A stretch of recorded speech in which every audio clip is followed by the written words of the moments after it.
Beryl Bilby of Huntingdon said, "On January the 15th, 1983, my husband Derek and I went to Brampton Choral Society's annual dinner, which was held at R.A.F. Brampton. On entering the base, you have to collect a vehicle pass from the guardhouse.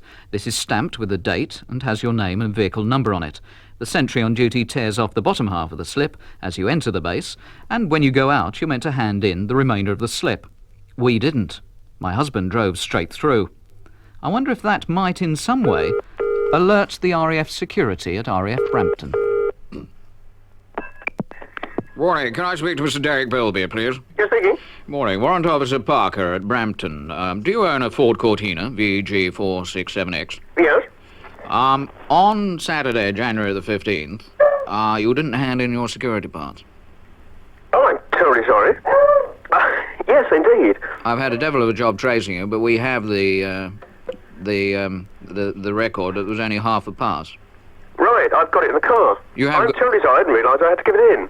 Yeah, you have to bring it round? You should have handed it in at the sentry. On the way out? Sorry? On the way out? Yes.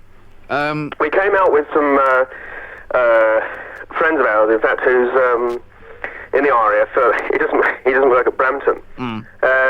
And we just drove straight out with him, or behind him, in fact. I'm very sorry, I didn't realise I was supposed to. Well, it's all because, the security services have been having a bit of a tough time recently. Of course. With all these sort of spies and things, and it's my job to make sure these things are done properly, otherwise I get it in the ear. Oh, quiet. I've put it in the car. Would you like me to drop round this morning? Well, it's a little bit more serious than that, really. I think I'll have to send a couple of the chaps round, if you don't mind, just to have a word with you. Yeah, of course. What we'll have to check is that you are the owner of that vehicle. Yes. We'd like to see the vehicle, obviously, and maybe ask you just a few questions.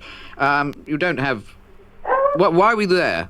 Why? Where? It's the Brampton Choral Society dinner. I see. And you can prove that you were a guest there?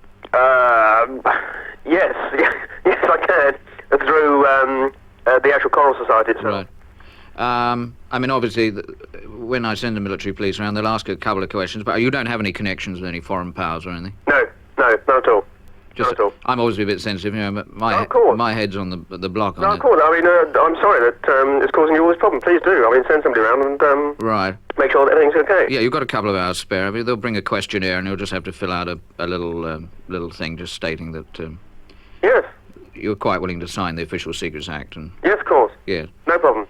Well, that is a tremendous relief to me, is that you're the first one that's come up in the last couple of months, and oh dear. There was a bit of a panic on here. We thought maybe some Russian or whatever had got into the Brampton Choral Society's annual dinner and... Oh dear, no, I'm sorry, I laugh at it. I realise it isn't a laughing matter. Yes. Well, I'd be grateful if you took it seriously when I send the chaps round. Of course I will. Yeah. If there are any problems with the questions, maybe it'd be a good idea if you give me a ring. Yes. Because their brief would be to take you into custody if there was a problem. Right. So do you want to make a note of the number you can get me on later so that you don't end up in the glass house or something? Yes, can you just hold on a sec? Yeah. Okay, fine. Can you show? Yep. I've got a pen. Right. It's Noel Edmonds from Radio 1. Oh, my God. Had you worried? I had you worried. You don't believe it. And in case you were wondering about the strange noise in the background, it was their pet beagle called Bilbo.